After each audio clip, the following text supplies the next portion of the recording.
নমস্কার, কেমন আছেন সবাই? আমার চ্যানেল ঝিনুক ড্রিম ওয়ার্ল্ডে আপনাদের সকলকে স্বাগত জানিয়ে শুরু করছি আজকের ভিডিও। আমরা এরপর চলুন আপনাদের দেখাই বিন্ধ্যাচল গেছিলাম বিন্দুবাসিনী মায়ের কাছে।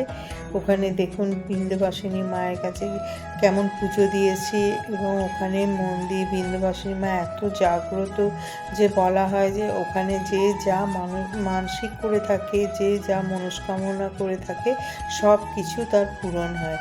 আমরা ওখানে চলে গেছিলাম, একটি গাড়ি ভাড়া করেছিলাম, নিয়ে আমরা 4 জনে চলে গেলাম। ওখানে একজন পান্ডা ড্রাইভারই বলে দিয়েছিল যে একজন পান্ডার ছবি অ্যাড্রেস দিয়েছিল, ঠিকানা, তার নাম ফোন নাম্বার দিয়েছিল। তার কাছে গিয়ে আমরা বিন্ধ্যাবাসিনী মায়ের কাছে পুজো দিলাম। সে সমস্ত ব্যবস্থা করে দিয়েছিল। এত ভিড় না হলে আমরা হয়তো মায়ের দর্শনই করতে পারতাম না। এই দেখুন আমরা পুজো দিয়ে দিয়েছি, সবার গলায় গলায় একটি করে মালা দিয়ে দিয়েছে। আজ তাহলে এই পর্যন্তই রইল। ভালো থাকুন, সুস্থ থাকুন, নমস্কার।